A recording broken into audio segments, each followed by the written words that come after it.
I want to thank you for attending the 2022 annual meeting of the Prescott Chamber of Commerce. I'm Sanford Cohen from Arizona's Hometown Radio Group.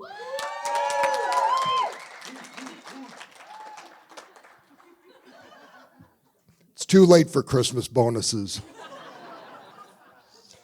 Past chair of the Prescott Chamber, and I currently serve on the Prescott Chamber Foundation Board.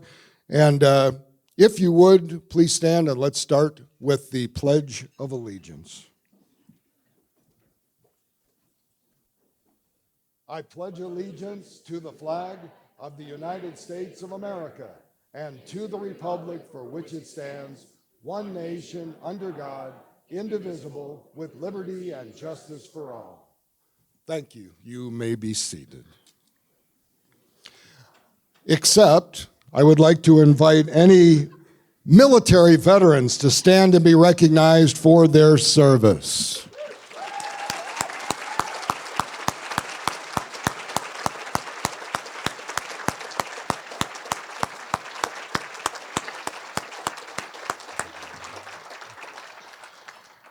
And we would also like to recognize the dignitaries and special guests who have joined us today, starting with Yavapai County Board of Supervisors, Supervisor Craig Brown.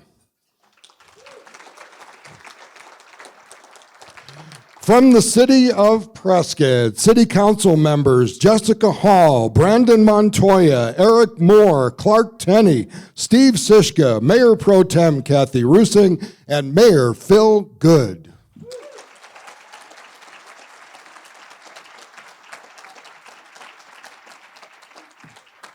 From Senator Mark Kelly's office, Judy Sultrop.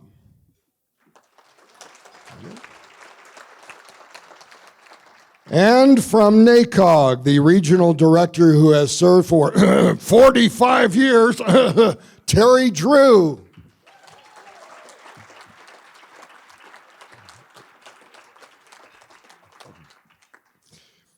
PUSD board member and PUSD Foundation Director Paul Kirchgraber.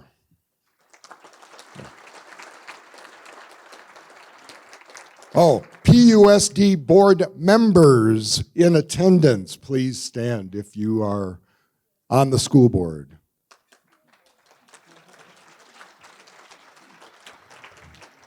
Need to do something about business education, I see. Okay, Prescott Downtown Partnership, Director Audra Yamamoto, and anybody from the PDP board.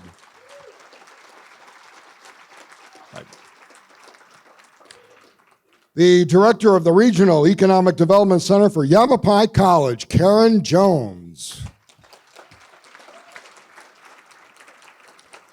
And from U.S. Vets, Director Carol Benedict.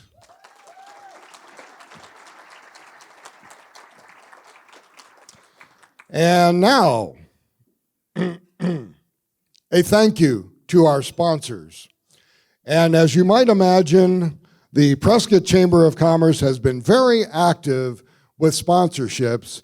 And so for the entire year, this is their moment. And so bear with me as I mention our beloved sponsors one at a time.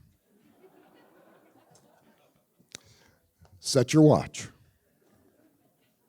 Our lead sponsors are Findlay Automotive Group, Dignity Health Yavapai Regional Medical Center, Freeport McMoran, City of Prescott, APS, AZTV.com Channel 7, Desert Financial Federal Credit Union, and Yavapai Gaming Agency, Buc-ee's and Yavapai Casinos. Thank you, lead sponsors.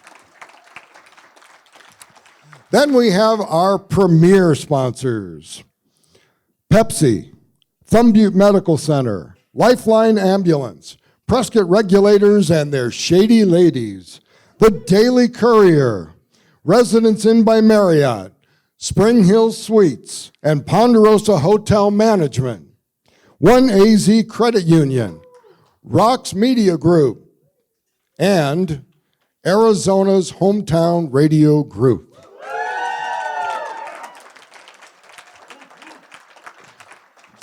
Then the gold sponsors, Yavapai Title Agency, Blue Cross Blue Shield of Arizona, Haley Construction, and Pure Wafer, Lamb Chevrolet, and T-Mobile.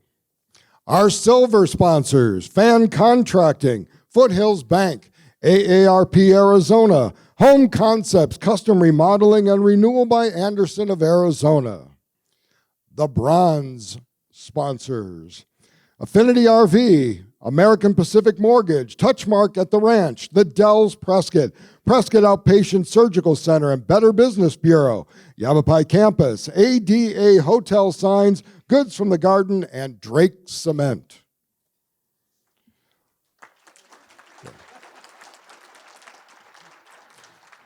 Then we have the tin sponsors. No, we don't have tin sponsors. Now we have the media sponsors, which are Valpak, The Daily Courier, Rox Media Group, Quad Cities Business News, Prescott Woman Magazine, AZTV.com Channel 7, The Action Pages, and Arizona's Hometown Radio Group. So at this time, I would like to invite our host, Steve Brissetti, to come up and make a few remarks on behalf of the Prescott Resort and Conference Center as they are hosting today's event. Oh, there he is. Steve Brissetti, General Manager.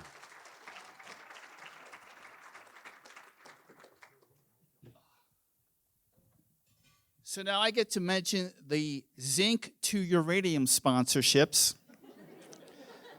On behalf of the Yavapai Prescott Tribe and Grace Hospitality, welcome to the Prescott Resort and Conference Center. This is a working breakfast, so please feel free to help yourself for food during the course of this meeting.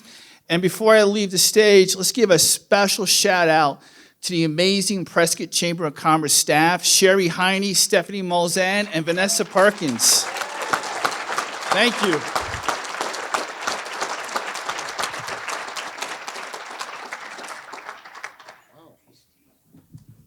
That's it? No like Yogi Berra-ism or any New York Yankee quotes or anything like that on the way out?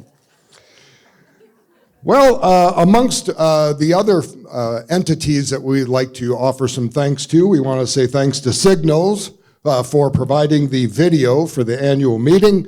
And thank you to Bob Shanks for his photographic skills on display. Bob. And with that, I would like to invite Danielle Rickard up. She is the 2021 board chair, and she will bring us an update.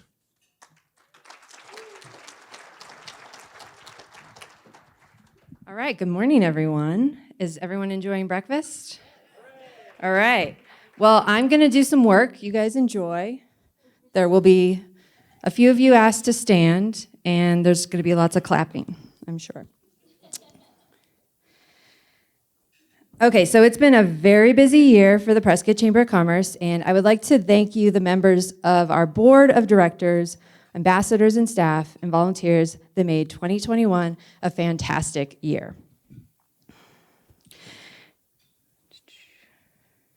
It's my pleasure to thank the Chamber's own ambassadors, and I'm going to ask them to stand. I would like to thank and recognize all the Prescott area young professionals as well. Sorry, so let me do that again. This is my first time, sorry. Okay, so that means that Chamber's ambassadors, please stand, and we're all going to clap. Wonderful, thank you so much. Okay, now I would like to recognize and thank the area young professionals. Please stand. Woo-hoo.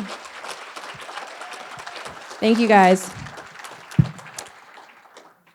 And the chamber staff. So Sherry's not here, she's sick, but we are definitely thinking and praying for her. But Robert Coombs, I believe, is here. Stephanie Miller. David Hernandez. And Vanessa Perkins.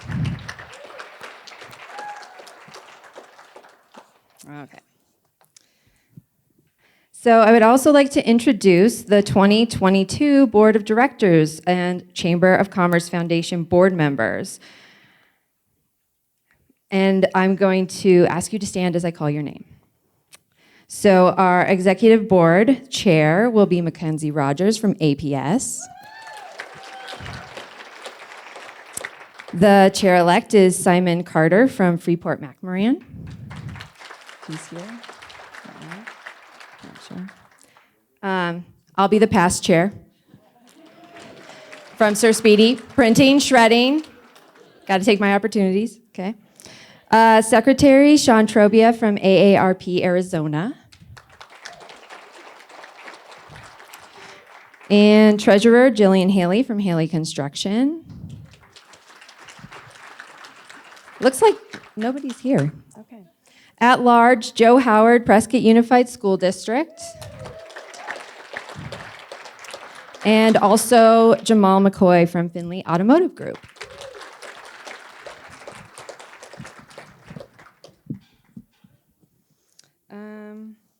All right. Our other board members are Clint Ewell from Yavapai College.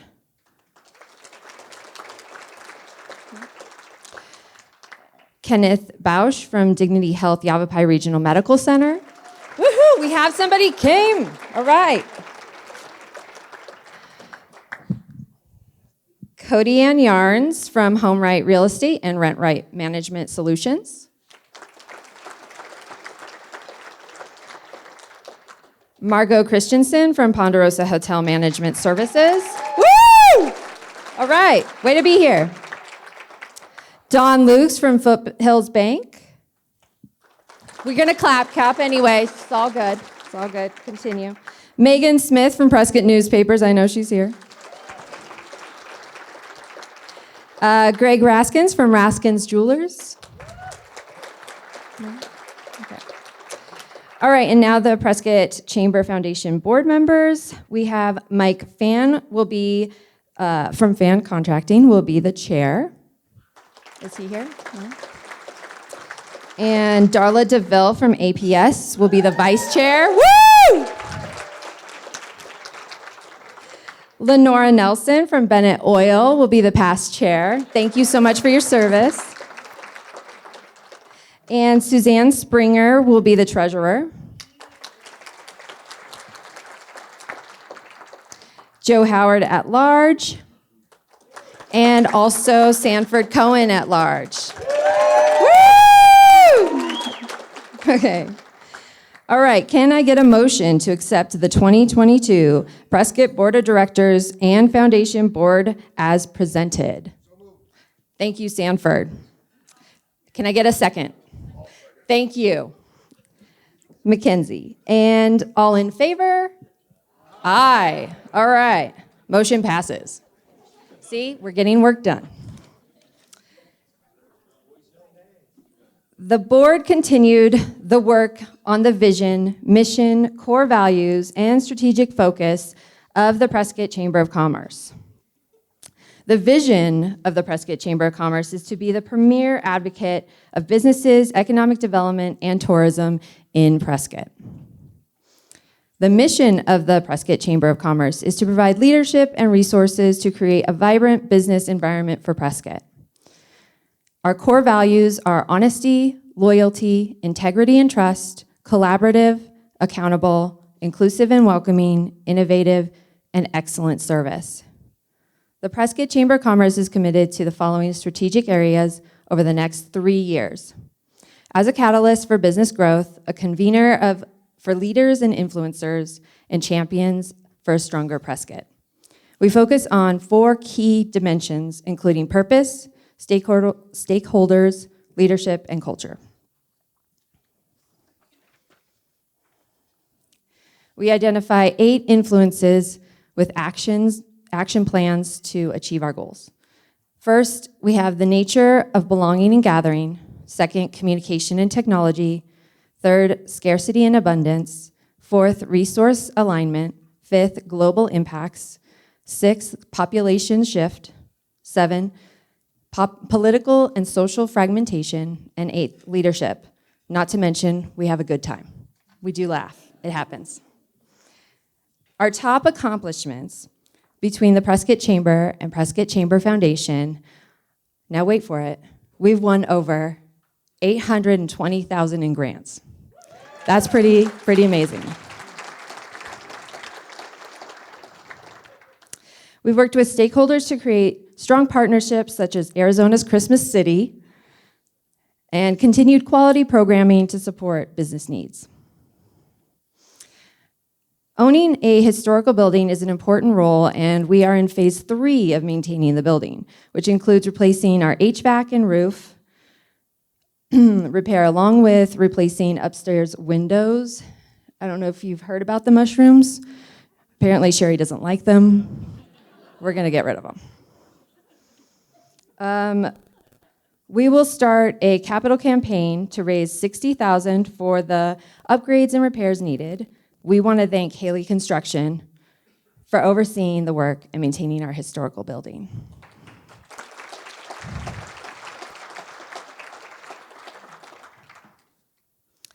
We continue to offer the Prescott Gift Certificate Program, which keeps local dollars in our economy. Please see the chamber table in the foyer for more information. Other stats of the chamber, which you're going to see here. Overall membership was 970. 2021 new membership was 139. Members over 10 years, 154. Members over 20 to 49 years, 163. And members over 50 years, 9. I mean, that's pretty good, I think.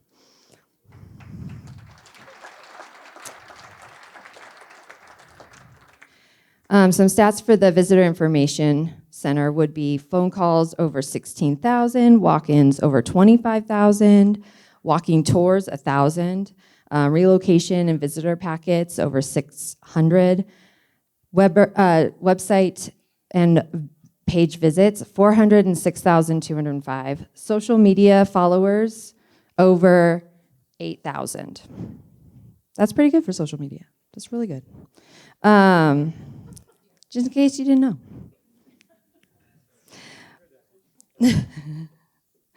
Well, that is the update for 2021. We have a few other announcements for today. We partnered with Rox Media to produce our 2022 Community and Business Directory, which was mailed out to the full membership last month.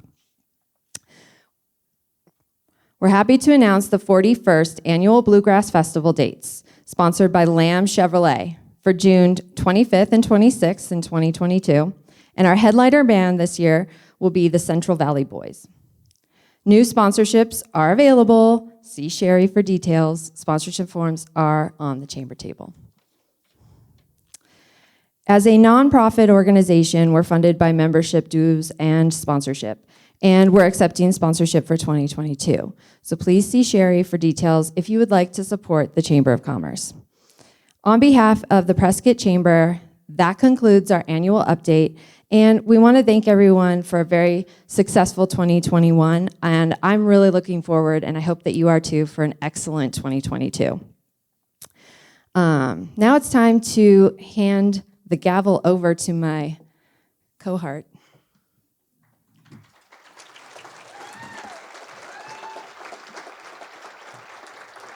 I don't know if you all know Mackenzie from APS, but she's awesome. She's going to be amazing. I'm really looking forward to this year. So, there you go. It's all yours.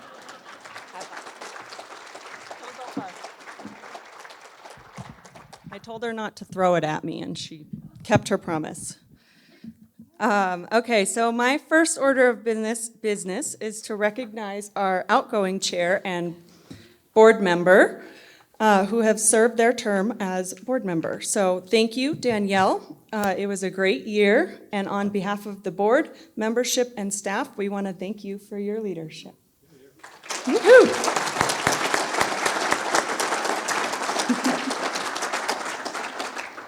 Okay. Oh, She wasn't here I'm yesterday, sorry. so she doesn't know. I failed. It's okay. now I'm going to pass the gavel back to her. Okay, wait, did we need to do this? Let's do this too. Oh, we're going to Because picture. now we have to, I'm sorry, we're just new here. It's fine.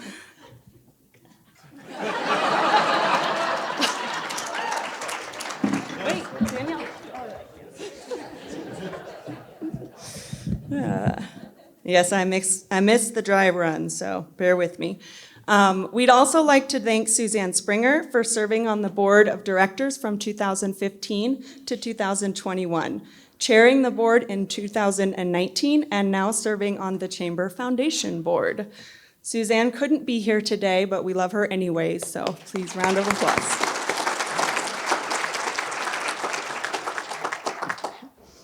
As we all know, the last 2 years have been full of challenges, unprecedented times, with the establishment of new normals.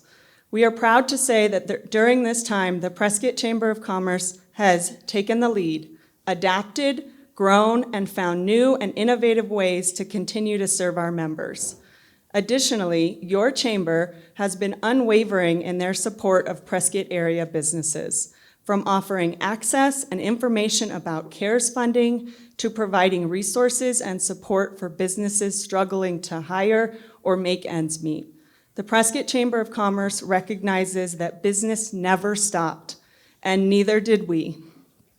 Our Prescott community is rich in history and heritage and continues to be a great place for businesses to grow and for families to thrive in everybody's hometown. As your 2022 chair of the Prescott Chamber of Commerce, I am committed to continuing to provide support towards the events and networking opportunities we all look forward to every year.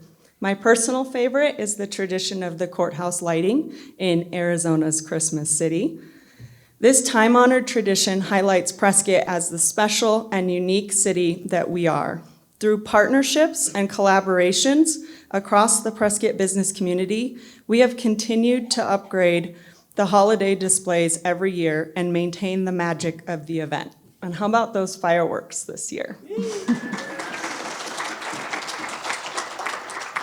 This is just one example of why Prescott is a great place to do business, and I know we can continue to grow together while also maintaining our unique culture and rich history. Our goal this year is to build on new innovations experienced over the last 2 years and come back even better by coming back together. I'm optimistic that 2022 will be our best year yet, and I look forward to collaborating with you and helping us to create power through partnerships. With that, thank you. With that, I'll turn it back over to Sanford.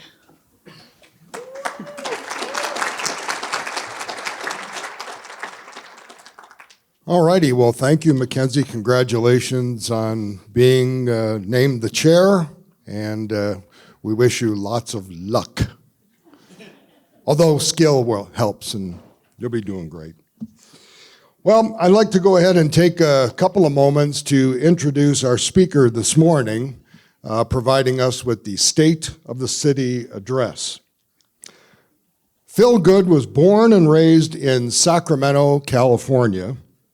After graduating from high school, he enlisted in the U.S. Army in May of 1970 and served a full combat tour with the 101st Airborne Division in Vietnam.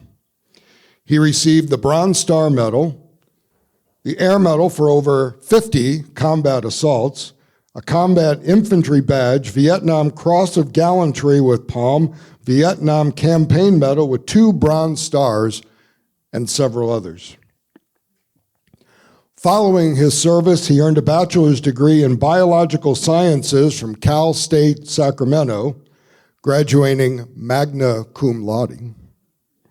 He had a 35-year career in the healthcare industry, reaching vice president positions with Medline Industries and CareView Communications. Phil serves on the board of directors of the Yavapai Republican Men's Forum and was a past vice chairman of the Yavapai County Republican Committee. He is also a member of the Citizens Tax Committee, which is the taxpayers' watchdog in Yavapai County, where he served as chairman of their Public Policy Committee for several years. Phil is a member of the Prescott Sunup Rotary Club. Is it the truth? Yes, it is. He's a member of the Public Policy Committee for the Citizens Water Advocacy Group. Now we get into the meat of this biography. In 1995, Phil Good sunk a 45-foot putt from the fringe on the final hole while playing with Hall of Fame golfer Hale Irwin, who designed the Prescott Lakes Golf Club. And this was quite an accomplishment in front of a whole crowd and everything. Not to be outdone, though, the following year, Phil was the champion of the 1996 Ralph's Senior PGA Pro-Am Classic Tournament. He also appeared on the TV game show Jeopardy! And, if that wasn't enough, he was a 4-time champion on tic-tac-toe with Wink Martindale. Phil is married to his wife Toby and has 4 adult children. And so, please welcome the mayor of the city of Prescott, Phil Good.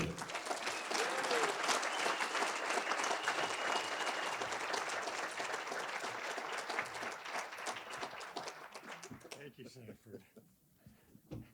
You know, every time I tell that story, the putt gets a little longer. Somebody was telling me, do you ever get nervous when you make these speeches? I said, I remember addressing a room full of physicians and nursing leaders in California, and my assistant came and said, man, you never get nervous. I said, listen, I spent a year in combat. When I leave this, I hope people are not going to be shooting at me. So I hope that's true again today. Well, thank you very much, and thank you, Danielle, for your year of service. Congratulations, Mackenzie. I'm sure you'll be leading this executive board with the chamber very effectively throughout the coming year. So with that said, I'm going to talk today a little bit about a number of issues. Welcoming our new council members, talking about the many boards and commissions we have in the city and filling the vacancies on them. We'll talk a little about water policy, some of the ad hoc committees that I'm in the process of forming, both to review and update our water policy, charter amendments in our city charter, and also we have a general plan that is going to have to be renewed in 2025, and that's effective for another 10 years. We'll talk about where we are now, where we're going, and then a few interesting announcements at the end. See if I can get this thing to work. Wonderful.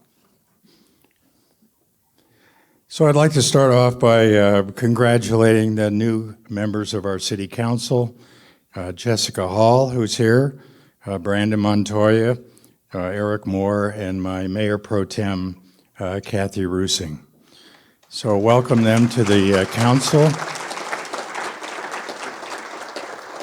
We've got a lot of challenges on this council. We also have Clark Tenney, who's just finishing his first year as a council member after being appointed to the vacancy that was created by Mayor Pro Tem Billy Orr.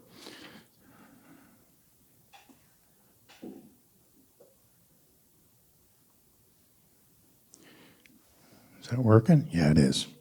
So we have, in the city, we have 27 boards and commissions.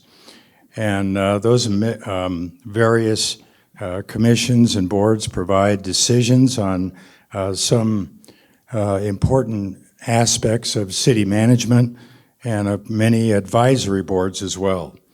So we have just completed a review of the open positions that we have. Some of the boards expire, and of course, If current board members want to renew, they have to apply along with additional applicants. So this year, we had over 95 applications to serve on the various boards, and we've completed our selection. Those will be announced shortly, and then we'll be welcoming new board members at our next council meeting. I'm going to be forming 3 additional ad hoc committees, and ad hoc committees, of course, only serve during the term of the mayor. So the first one is our Water Policy Review and Advisory Committee. So as we adopt a newly revised water policy, then this group will monitor that policy, see how effective it is in its intentions and its goals, and then be able to advise the City Council on how well it's working, whether any modifications need to be made, and then also perhaps provide some suggestions to our neighbors, both Prescott Valley, Chino Valley, the county, Dewey-Humboldt, on how best that we can continue to manage our important Prescott Active Management Area water portfolio and the aquifer that we all rely on, both now and in the future. We'll then form a Charter Amendment Review Committee. We are a chartered city, so we have 91 cities and towns throughout the state, only 19 of which are chartered.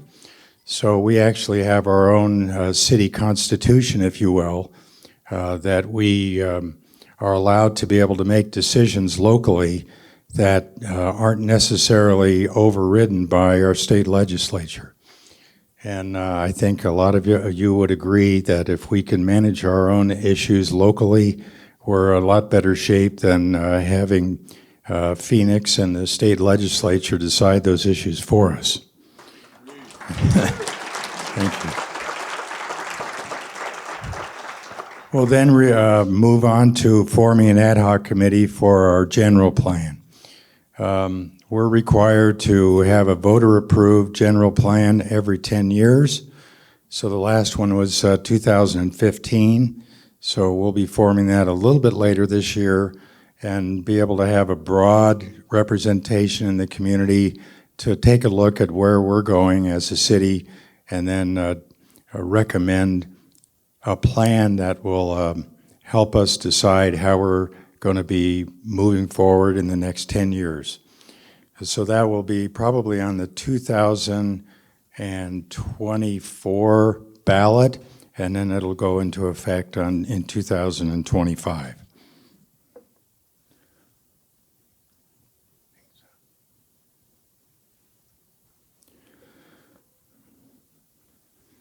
So now that I've described it, I guess you can read that too, huh?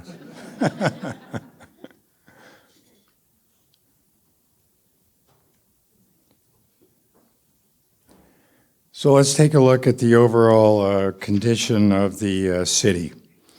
Taxable activity reports look terrific. So we'll talk a little bit about our sales tax, our transaction privilege tax, the bed tax, which is our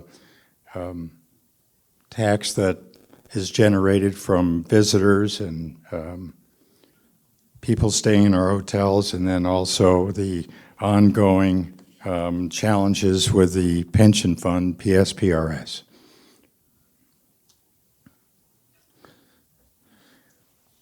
So this chart, you can see where we started on the far right, looking at fiscal year 2019, and then comparing it with the next chart to the immediate left of that, which is 2020, and then 2021, and where we are looking at today.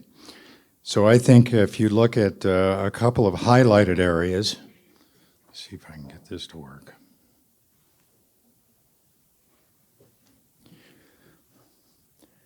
If you look right here where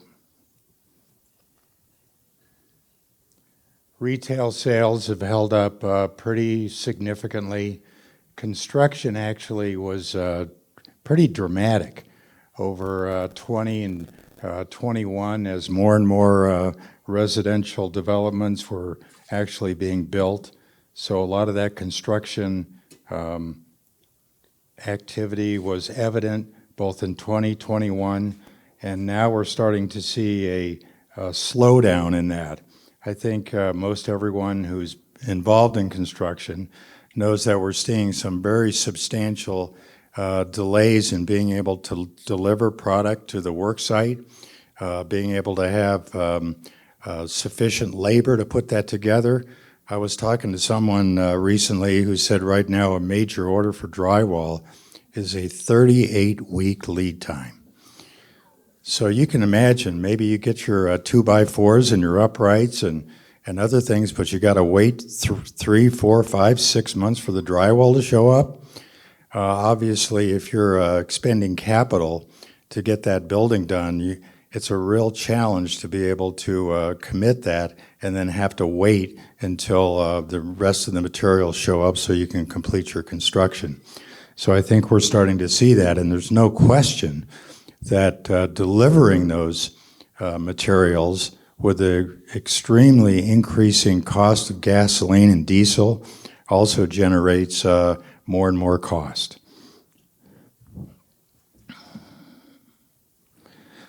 One of the nice things here is this online sales activity. You'll see there's no information or numbers here in 2019, and that was because of the Supreme Court's Wayfair decision. Up until that time, anyone ordering products on the internet did not have to pay taxes, and we received no tax revenue from those orders.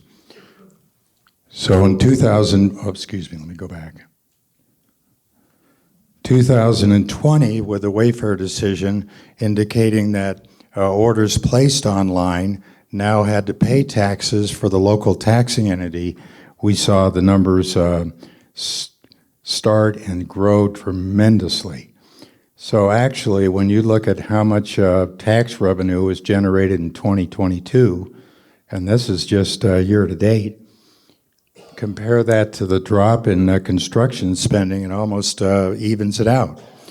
So I know from firsthand experience, my wife contributed significantly to that. So the bottom line here is that our overall tax revenues are up 6.3% relative to 2021, and 21 was a significant increase over 20. So I think that just shows you that the economic vitality of our area continues to be resilient, and because we have such a diverse amount of economic and business segments, it's really allowing us to balance out and continue to be very solid in our not only current economic activity, but we can probably project that going into next year as well. I thought it was particularly impressive here in the month of November. This is our bed tax. Excuse me, this is the next one.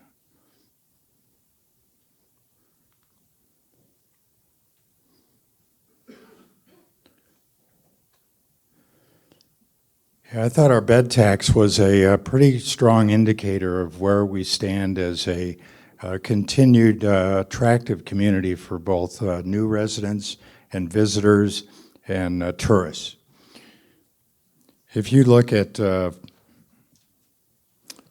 did a subtotal here so you can look year to date. Oops, let me go back. So you look at our bed tax through the end of December, we're up by 48% year to date, which is a huge increase.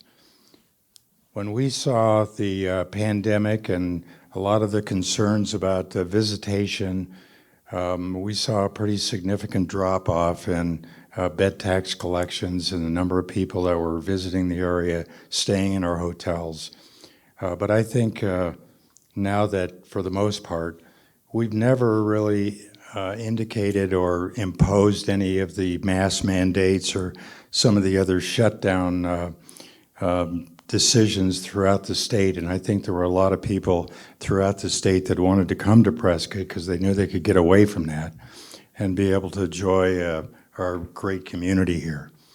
So I think that's reflected in the fact that our bed tax collections through December are up 48% over last year at the same time. And I think we'll continue to see growth in that area, although there is some concern that as inflation grows, that means there's less discretionary income in the average person's pocket. So their ability to travel and recreate probably are going to be constrained somewhat. But I think all the numbers indicate that we should be in pretty good shape throughout the rest of the year, and we'll have to see what happens the following year.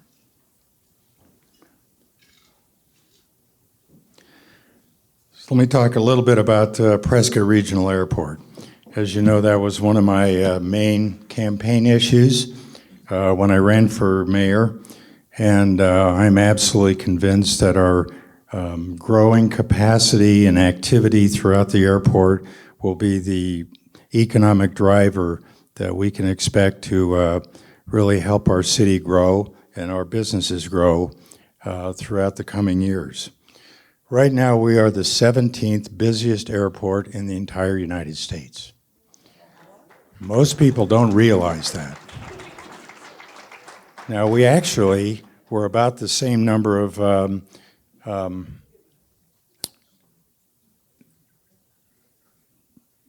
we measure that activity through enplanements and not just departures and arrivals, but how many general aviation landings we have. We have this expanding pilot training program that's connected with Embry-Riddle, and of course our commercial activity that's being provided from United Airlines flying as our local carrier.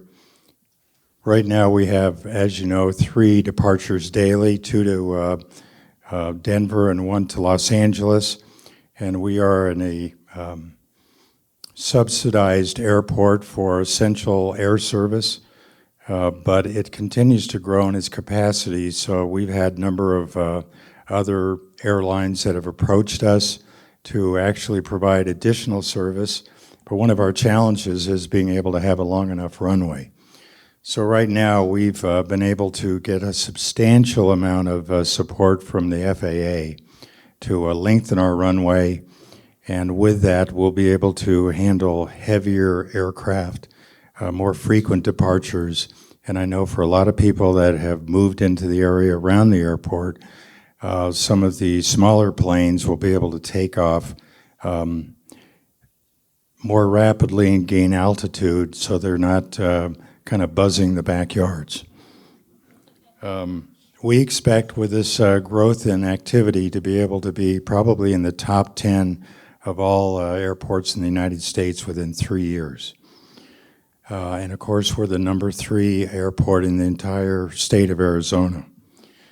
So by having that expanded activity, we need to make sure that we protect the buffer zone around the airport so we can continue to attract a good high-tech aviation-related businesses. And we've seen that with the CP Technology company that's right out there north of the airport. They continue to grow with their high-tech businesses that are related to combat-proven computer modules, and also their development of drone technology that's being developed not only for the Department of Defense, but even in commercial applications. So I think as long as we do a diligent job of protecting the buffer zone around the airport, then we should be able to continue to see the attraction of more robust businesses, especially the ones that are paying very high wages and have a very low impact on our quality of life, whether it's from traffic or their impact on our water resources.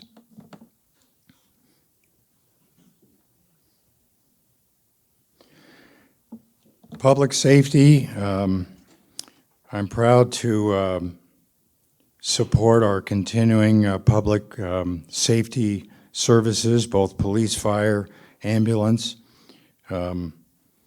We've just hired a very, very highly qualified new fire chief.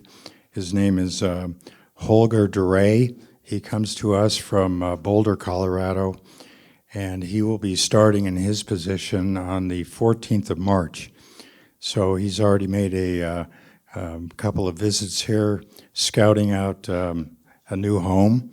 So fortunately, I think from Boulder, Colorado, he's probably experienced some escalation of housing prices there, so he can bring a little bit of housing equity here and be able to acquire a nice home. And of course, he was introducing me to his real estate agent, and I was just mentioning that that probably covers about half the city. So I'm sure he'll be able to find something great, and we're looking forward to a really highly qualified fire chief.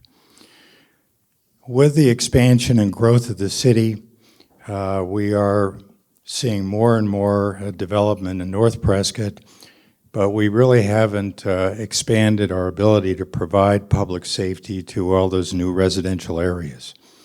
We haven't built a new fire station since 1993.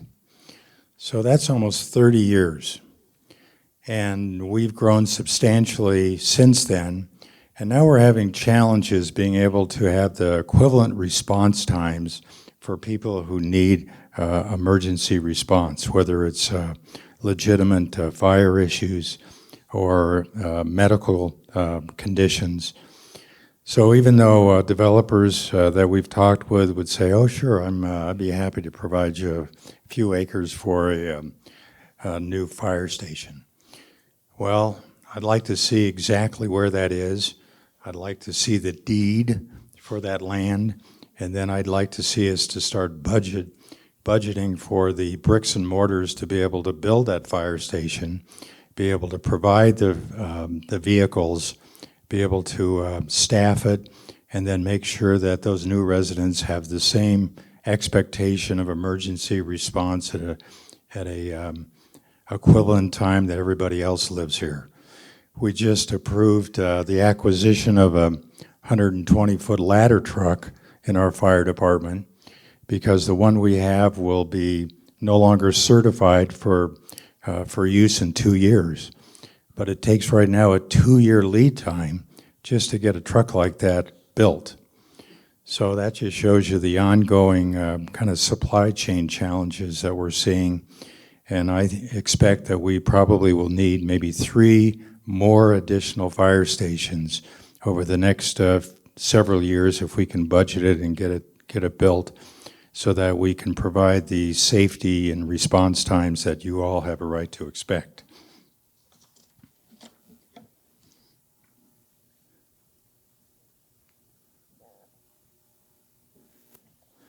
As I mentioned before, we are revising our water policy. This was another key issue that I ran for election on, being able to connect a responsible and well-managed water policy to be able to balance growth and the impact of that growth, whether it's traffic, whether it's public safety response. All those are intimately connected. So with a kind of a revision to a water policy that historically the city has had for many, many years, has been recognized throughout the state for probably the most responsible and well-managed water portfolio. When we look at gallons per person per day, we're by far probably the best, maybe 1 or 2 in the whole state. And even though people try to compare us to Albuquerque because they say that's such a great city, our water use per capita is well below theirs. So as long as we continue to manage that well, we'll have a great future. We'll be able to respond to a growth policy that will allow us not to be kind of overwhelmed with some of the challenges we have. I think we'll be in very, very good stead.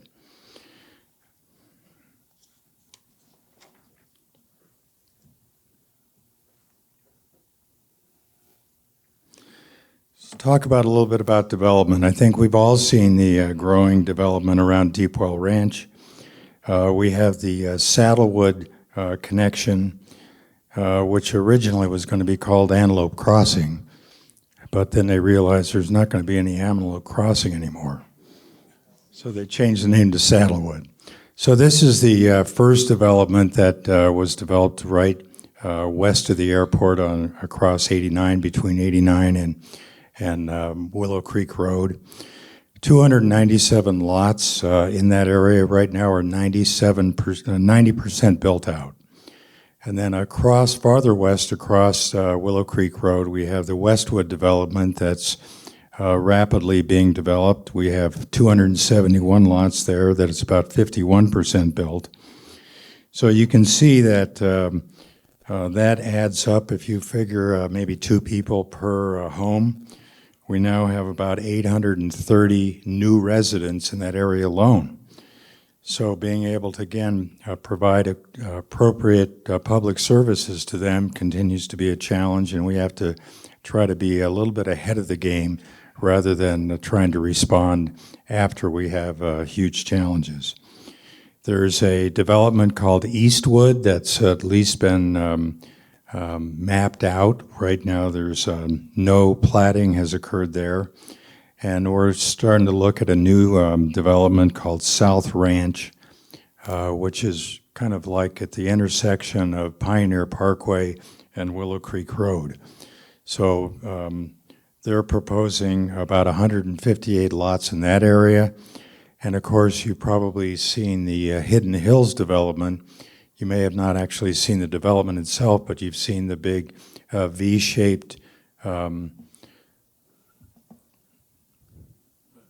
roadway that was put right north of Commerce Drive off of Pioneer Parkway.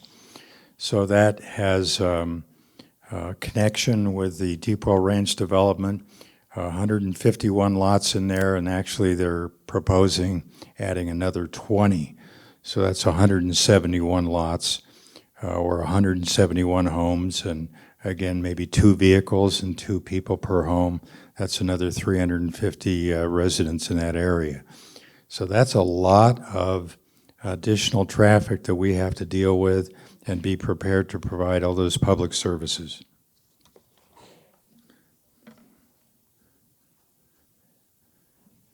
Kind of looks like me, don't you think?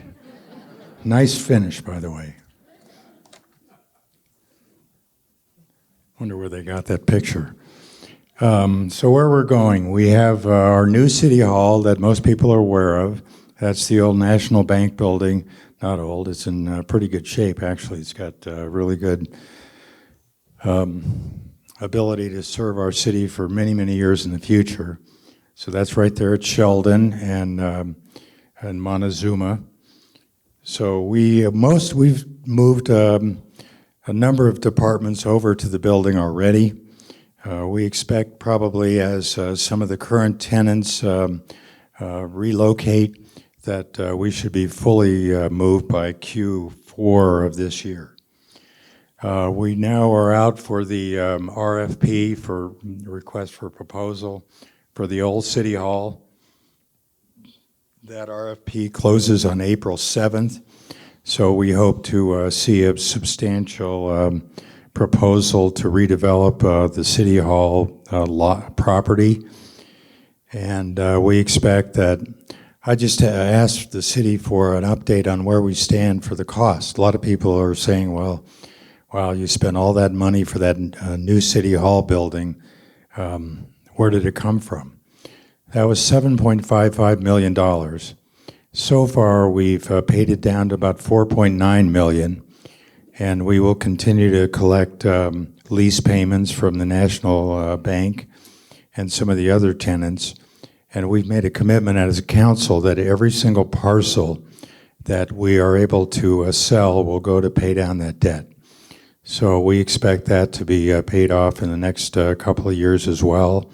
And then we'll have a city hall that will be much more accessible, much more visible, many more parking spaces, and we'll have a ability to really serve the public much more substantially going to the future. We have our runway expansion. Oops, let me go back.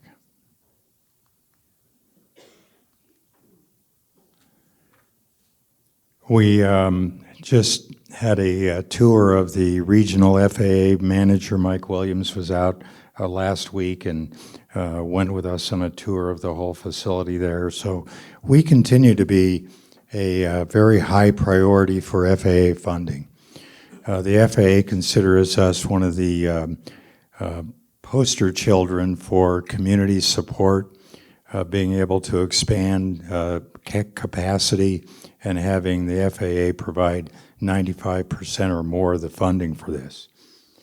So not only will that expanded runway provide more capacity and services, it also allows us to have much more substantial firefighting capability.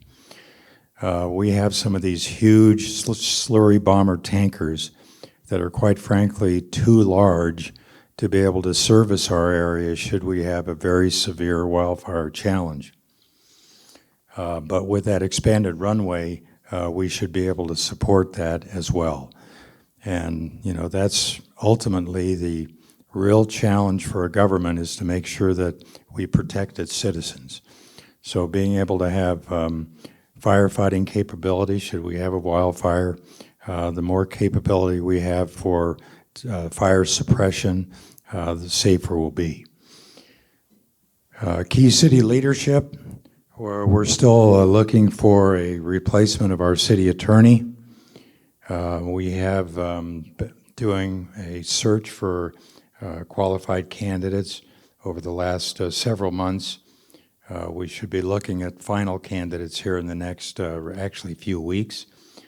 Public Works Director, I think we've located our replacement there.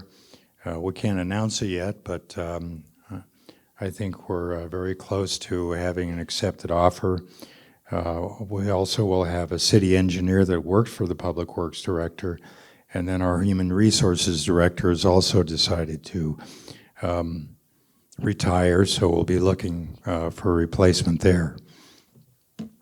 But it's interesting, a lot of people are saying, boy, we're losing a lot of people here in the city staff. But it's tough. There's so many opportunities for experienced, capable people.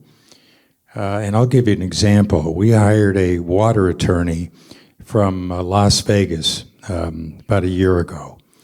And she was trying to get up to speed on state water law and was doing a pretty good job of it. But she got offered from the same agency we recruited her from to go back to Las Vegas, work for them, with a $60,000 a year raise, and she doesn't even have to relocate. She can work remotely. So how do you compete with that kind of stuff? We just have to be able to let them know that, you know, the city of Prescott is one of the most beautiful and special places in these entire United States. And we have a great city management. We have great public safety. We support our police and fire unquestionably. We're Arizona's Christmas city, and we continue to read the Christmas story on the courthouse steps every year, and we're very proud of that. So we have the ability to have a unique place, and sometimes that does compensate for maybe a few extra dollars somewhere down in the valley. So as I mentioned, we're working on new fire stations, additional vehicles, additional personnel, and then we're working on the Granite Creek Corridor, which I think the Hilton Garden Inn is a kind of an anchor example of what a great development can add a terrific number of amenities to the city. And as that corridor continues to be developed, we're looking at some additional grant applications. And I think that whole corridor is going to be a great opportunity for our city in the future.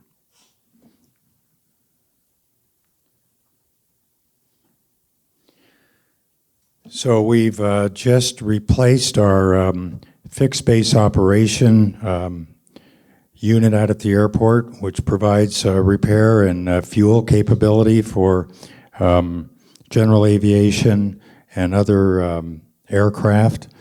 So I think that's going to, Qatar has a number of airports that they service throughout the state and in nearby states. So the general aviation pilots are very excited about this because the cost of fuel is going to dramatically go down. Right now it's so high that a lot of the general aviation pilots fly over to Cottonwood just to fill up their fuel tanks. So that's an exciting addition.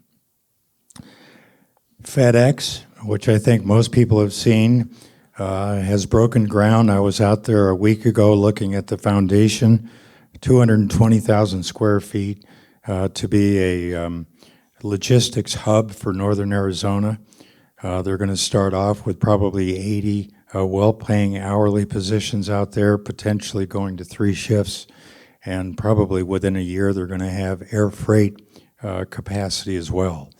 So that will, again, be a great attraction for new businesses to relocate around the airport because they could then work together to have economies of scale on their supply needs, and being able to utilize FedEx Air and FedEx Ground to supply those, I think will again be a reinforcement of the great opportunity for business in the airport and in Prescott overall. Embry-Riddle has announced that they're expanding their ramp where their flight training single engine Cessna 172s are being expanded. So we expect that they'll probably have over 800 pilots in their pilot training program. And with that, it really helps us secure our future for commercial aircraft because they have the opportunity to be able to hire some of those newly trained pilots to fill their commercial first officer seats in their national challenges for pilots. One of the things that happened during the pandemic was a lot of the airlines thought that they were going to be reduced in their capacity so dramatically that they decided to help some of their senior pilots retire early.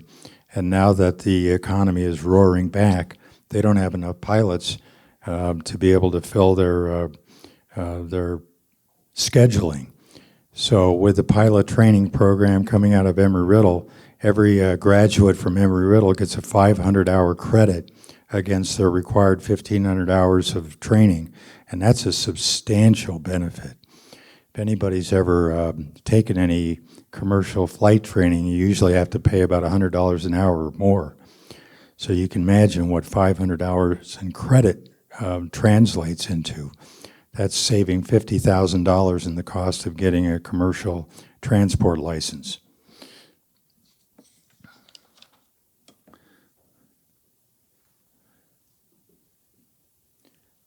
Now, this one I thought I would highlight because this Aspire Sports facility, I think, is just a phenomenal development.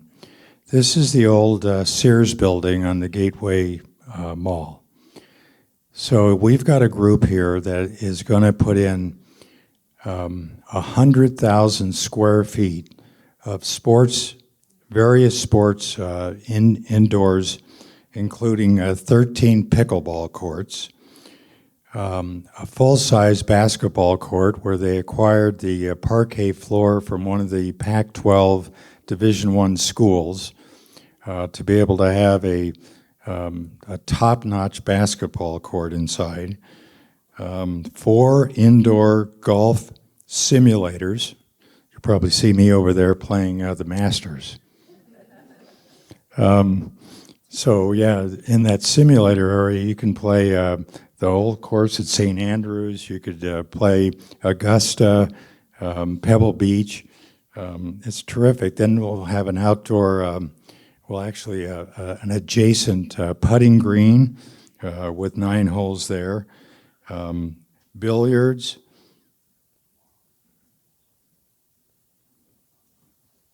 weight room, fitness room, dodgeball, volleyball, including a restaurant and a conference center.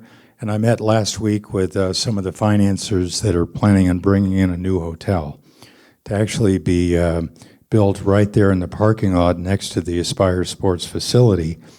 And inside, they'll have enough media capability to have some major tournaments that would be televised. I mean, I was looking at the cable last week, and there was a televised national pickleball championship. So, this sport has just taken off.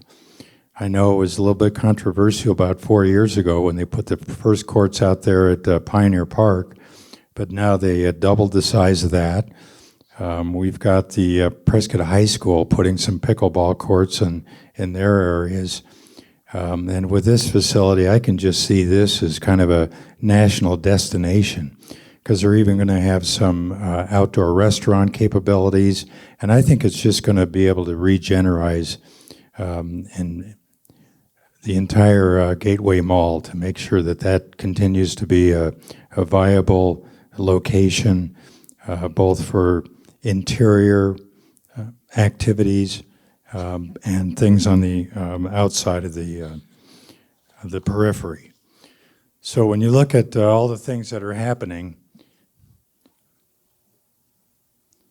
I think the bottom line is we have an incredibly resilient, diverse economic activity in our area.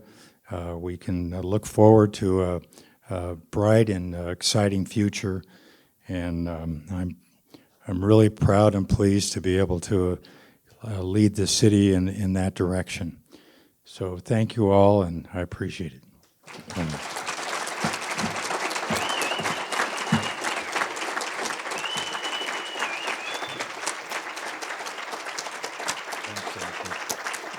It really was 45 feet.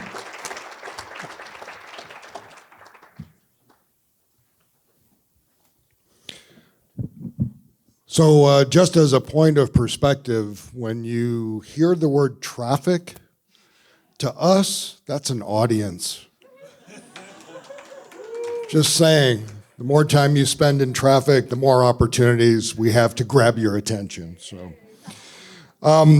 speaking of which, we do want to give a shout out to the Prescott Chamber, as well as the City of Prescott, PUSD, and the Prescott Downtown Partnership. They make up our Wednesday lineup on KQ&A. It's Prescott Day, and you can listen in on 11:30 a.m., 99.9 in Prescott, 95.5 Prescott Valley Cottonwood, and we stream on our new app.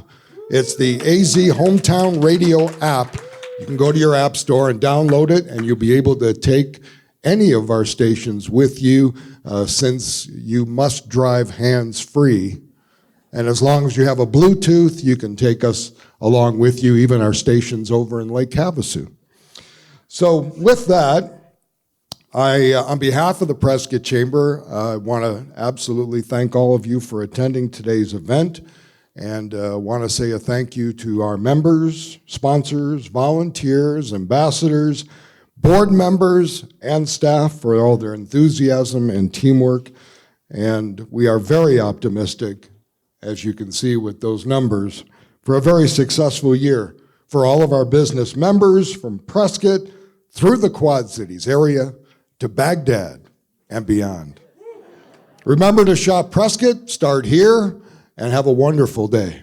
Thank you very much.